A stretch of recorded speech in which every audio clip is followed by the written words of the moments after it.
Good afternoon everyone, welcome in the class of science. बहुत बहुत स्वागत, अभिनंदन है आपका साइंस की क्लास में जो आप ही के लिए रखी गई है, खास तौर पर NBF पब्लिक स्कूल की तरफ से। चैप्टर नंबर 5 में हम दाखिल हो चुके थे, काफ़ी दूर तक हम चल भी चुके थे। चैप्टर नंबर 5 में कुछ और दूरी तय करनी बाकी है चैप्टर नंबर 5 की। उस दूरी को आज और थोड़ा सा बढ़ाते हैं और टॉपिक लेते हैं नया वाला, जो चैप्टर को थोड़ा सा और आगे बढ़ाने में हमारी हेल्प करेगा। टॉपिक आगे हमारा है pH। देखिएगा काफ़ी इंटरेस्टिंग टॉपिक है, छोटा टॉपिक है, ज़्यादा बड़ा भारी नहीं है, हैवी नहीं है। देखिएगा pH क्या मतलब है pH का। सबसे पहले मैं आपको इसका फुल फॉर्म बताना चाहूँगा। देखिएगा pH का फुल फॉर्म होता है पावर ऑफ हाइड्रोजन।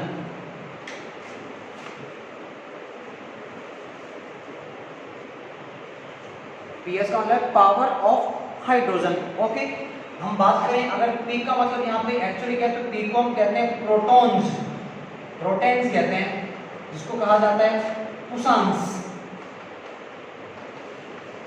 और S का मतलब है हाइड्रोजन आयन।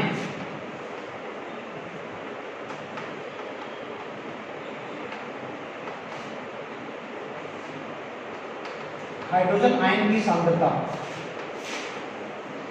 इसका मतलब ऐसे होता है शक्ति, पावर। तो ये तो बात होगी pH के मतलब कि क्या मीन है pH का।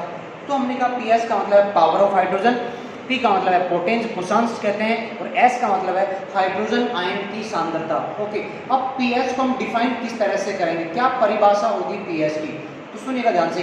फॉर्मूले की हेल्प से अपन यहाँ इसकी डेफिनेशन डिस्कस करेंगे। तो देखिएगा फॉर्मूला यहाँ पे बनेगा pH is equal to minus log of hydrogen ion concentration.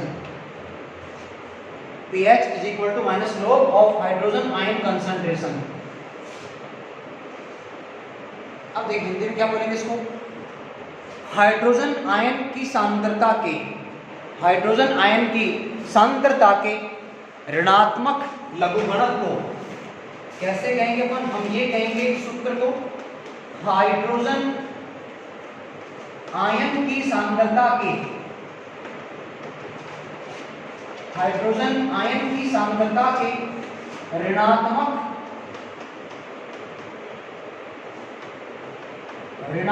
लघुगणक को, हाइड्रोजन आयन की सांद्रता की ऋणात्मक लघुगणक को pH कहा जाता है। हाइड्रोजन आयन की सांद्रता की ऋणात्मक लघुगणक को pH कहा जाता है। ये तो बात होगी सिंपल परिभाषा की pH की।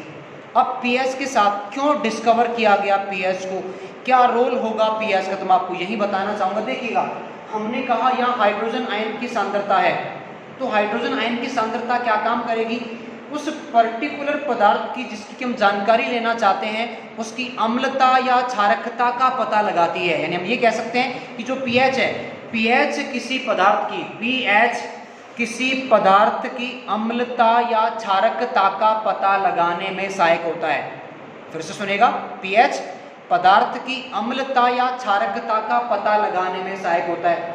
कैसे पता लगाएगा, मान लीजिए आपको हाइड्रोजन आयन की सांद्रता दे रखी है, जैसे न्यूमेरिकल की फॉर्म में हम करके देखते हैं कि कैसे हम यहाँ पे अम्लता और क्षारकता का पता लगा सकते हैं। बहुत आसान तरीका है, देखिएगा। मान लीजिए क्वेश्चन है आपके लिए, न्यूमेरिकल है, चलिए क्वेश्चन अपन बात कर लेते हैं। क्या क्वेश्चन है, क्वेश्चन आपके पास है, एक विलयन में हाइड्रोजन आयन की सांद्रता, मैं लिख देता हूं क्वेश्चन ताकि आपको यहां समझने में दिक्कत नहीं आए। एक विलयन में हाइड्रोजन आयन की सांद्रता 0.001 मोल पर लीटर है।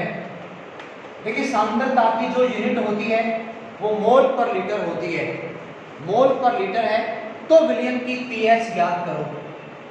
लीटर है तो विलयन की pH ज्ञात करो।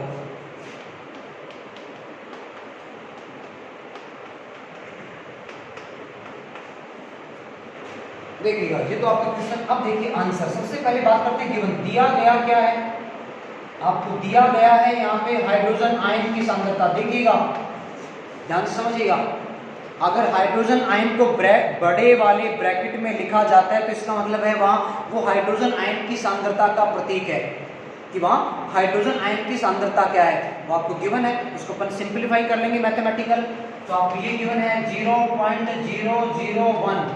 अब देखिए इसको सिंप्लीफाई कैसे करेंगे, पॉइंट के बाद में 3 डिजिट है तो आपके क्या बन जाएगा 1/1000। देखें एक बार इसको, आप सिंपल मैथमेटिक्स से तो आती होगी आपको। इसको भी अपन और सिंप्लीफाई करना चाहते हैं 10 की पावर में लेके, तो क्या बन जाएगा, ये बन जाएगा 10 की पावर 3 मोल पर लीटर। आप चाहो तो हिंदी में कर लो इसको, मोल पर लीटर। ये बन गया आपका 10 की पावर 3 मोल पर लीटर। ये लीजिए। अब इस वैल्यू को अपन रखेंगे फॉर्मूला जो हमने देखा था अभी, pH is equal to minus log of hydrogen ion concentration, या ऋणात्मक log ऑफ हाइड्रोजन आयन की सांद्रता। एक ही बात है ना। ओके, बात करते हैं वैल्यू रख के। pH is equal to minus log। Okay, H plus की सांद्रता अभी हमने निकाली, कितनी निकाली है पावर में 10 की पावर 3, ये हमने निकाली। अब हम क्या करने वाले हैं, सिंपली आप लोग जानते हैं मैथमेटिक्स में, जैसे कि आपने लिखा 3 × 1/10, 3 × 1/10, तो इसको अपन 3/10 में ले सकते हैं। एक ही बात है, एक ही बात है, कुछ नया नहीं बताया मैंने अभी, ये कुछ नया नहीं है, लेकिन नया उनके लिए है जिन्होंने कुछ सीखा ही नहीं है, उनके लिए तो नया होगा।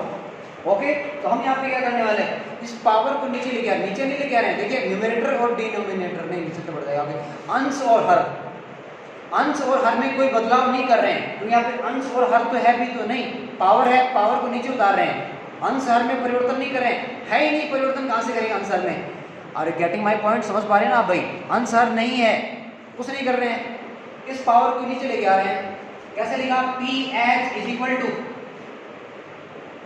माइनस पहले से है, एक और माइनस को नीचे लेके आ रहे हैं, -3 log 10।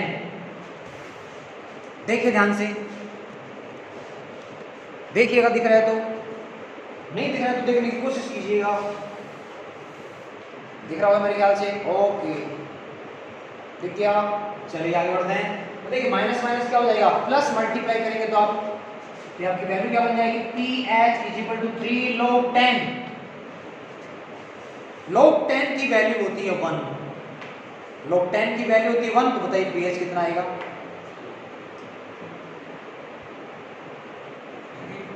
और क्या, देखिए आगे बढ़े, इसको यहां लेके जा रहे हैं, pH is equal to 3 log 10, log 10 की वैल्यू होती है 1, तो pH आपका आ जाएगा 3। pH 3 यहाँ से तो आपको पता नहीं लग पाएगा कि अम्ल है क्षार है, मैं बता देता हूँ। तो इसके बाद अपन pH स्केल पढ़ेंगे। pH 3 का मतलब है ये अम्लीय है, अम्लीय क्या लट्टू, अम्लीय विलयन, जो विलयन है वो अम्लीय प्रकृति का। देखिए pH स्केल हम इसके जस्ट बात पढ़ने वाले में स्टार्ट ही कर रहे हैं। मान लीजिए pH में वैल्यू चलती है 0 to 14, तो 0 to 6.9 तक की तो वैल्यू होती है अम्ल वाली, और 7.1 से 14 तक की जो वैल्यू चलती है वो होती है क्षारीय, क्षारकता वाली।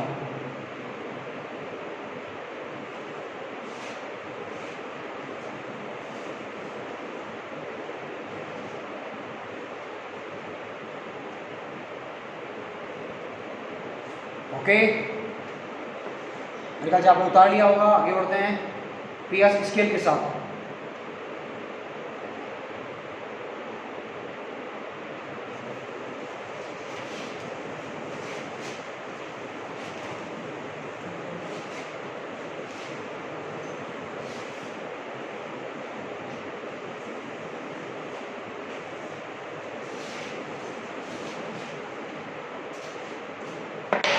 Next heading of the chapter, pH scale.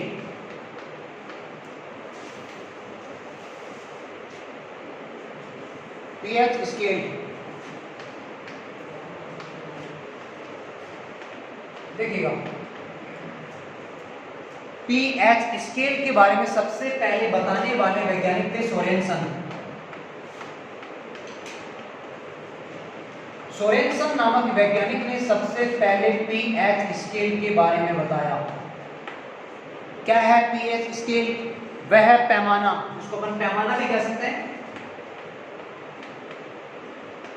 या मापक्रम भी कह सकते हैं। वह मापक्रम जिसकी सहायता से अम्लीय, क्षारीय तथा उदासीन पदार्थों की प्रकृति का पता लगाया जाता है, पीएच स्केल कहलाता है। अब पीएच स्केल है तो स्केल की तरह होगा। देखिए किस तरह से स्केल यहाँ पे बना हुआ है। पीएच की वैल्यू स्टार्ट होगी 0 के साथ, ये आपका 0 से स्टार्ट हो गया, बाकायदा स्केल की तरह बनेगा। पहली वैल्यू है आपकी 0, 0 के बाद में आगे आपका आएगा 1, then 2, then 3, 4, 5, 6, 7, 8, 9, 10, 11, 12, 13, 14, यानी यहाँ वैल्यू चलेंगी 14 तक। 4, 5, 6, 7, 8, 9, 10, 11, 12, 13 और ये हो गया pH 14। यानी pH स्केल में वैल्यू चलती है सारे pH। अभी आप यहाँ बिल्कुल pH लगा सकते हैं, pH लगा लीजिए, लगा कह सकते हैं। यानी pH स्केल में वैल्यू चलेगी 0 से 14 तक। अब क्यों होती है 0 से 14 तक, इसकी बात भी करेंगे यहाँ पे। पहले बात करते हैं 7 है, देखिएगा ये 7 है तो 7 से पहले मतलब 6.9 तक, 0 to 6.9 तक तो आपकी जो प्रकृति होगी पदार्थ की वो अम्लीय होगी। यानी हम जब 6.9 से 0 की तरफ आएंगे तो ये क्या होगा, ये होगा बढ़ता हुआ अम्लीय गुण, बढ़ता हुआ अम्लीय गुण। क्यों, हमें पता होना चाहिए क्यों अम्लीय गुण बढ़ रहा है। क्योंकि यहां क्या हो रहा है, ये आपका हो गया H+ आयन की सांद्रता का बढ़ता क्रम, इसलिए अम्लीयता का बढ़ता क्रम है कि सांद्रता का बढ़ता हुआ क्रम, यानी इंक्रीजिंग ऑर्डर हो गया है। ध्यान दीजिएगा 0 to 6.9, 0 to 6.9 तक की प्रकृति ही अम्लीय मानी जाएगी। क्योंकि जैसे ही pH की वैल्यू कितनी हो गई है 7 pH के साथ ही प्रकृति कैसी होगी, उदासीन। यानी pH 7 होने पर जो पदार्थ है वो उदासीन प्रकृति का हो जाएगा। ये ध्यान रखें आप। ओके, समझ गए मेरे ख्याल से आप। 6.9 से जब हम नीचे आएंगे तो क्या होगा, H+ आयन की सांद्रता बढ़ती चली जाती है और H+ आयन की सांद्रता बढ़ते चले जाने का मतलब अम्लीय गुण बढ़ेगा। जैसे कि हम बात करें, एग्जाम्पल बताइए सर आप, एक कौन से वाले अम्ल को प्रबल अम्ल माना जाएगा, सांद्र HCl, सांद्र HCl को प्रबल अम्ल माना जाएगा जिसकी pH 0 मानी जाती है। यहाँ पे कौन आएगा आपका, यहाँ पे आपका एग्जाम्पल आप लिख सकते हैं सांद्र HCl, एग्जाम्पल रहेगा, उदाहरण करके आप लिख सकते हैं सांद्र HCl की pH होगी 0। बात करें 7 की, 7 pH का मतलब क्या है, 7 pH का मतलब है हाइड्रोजन आयन की सांद्रता बराबर होगी OH- आयन की सांद्रता के। भाई अम्ल क्षार तो अपन पढ़ चुके हैं ना, सिंपल सी परिभाषा की बात करें, अम्ल कौन होते हैं जो जल में डाले जाने पर कौन से आयन बनाएंगे, H+ आयन। क्षार कौन होते हैं जो जल में डाले जाने पर कौन से आयन बनाएंगे, OH- आयन बनाएंगे।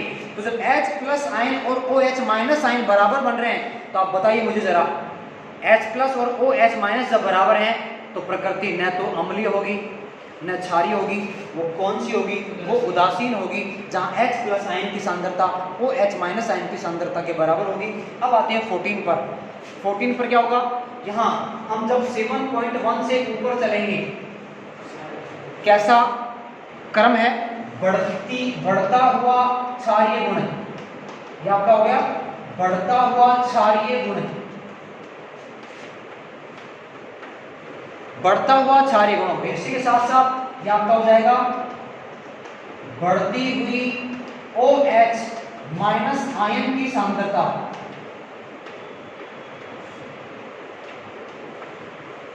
इसका मतलब क्या हुआ, pH कम अगर है, pH कम है तो पदार्थ की प्रकृति कौन सी होगी, देखें आप जरा, pH कम है, किससे कम है, चलो बात करते हैं किससे कम है, 14 से कम है, 7 से। अगर pH 7 से कम है तो प्रकृति अम्लीय होगी, और pH अगर 7 से ज्यादा है तो प्रकृति क्षारीय होगी। pH अगर 0 है पदार्थ प्रबल अम्ल होगा, यानी यहाँ पे आप कहेंगे pH 0 पर क्या होगा, प्रबल अम्ल। और आप बहुत अच्छे से जानते हैं प्रबल अम्ल वो होते हैं जो जल में डाले जाने पर अत्यधिक संख्या में H+ आयन बनाते हैं। आवाज आपकी आ रही है, वहां पे तक रह रही है लेकिन। और pH 14 कौन होगा, ये होगा प्रबल क्षार। प्रबल क्षार एग्जाम्पल की बात करें, उदाहरण आप लिख सकते हैं। एग्जाम्पल कौन रहेगा यहाँ पे आपका एग्जाम्पल रहेगा सांद्र NaOH। सांद्र NaOH आपका यहाँ पे प्रबल क्षार का एग्जाम्पल रहेगा, जो कि आपका एक प्रबल क्षार है जिसकी pH 14 है। तो ये हमने आज pH स्केल को पूरा कर लिया है। आगे का टॉपिक हम अगली क्लास में डिस्कस करेंगे। बहुत बहुत धन्यवाद आपको सुनने के लिए।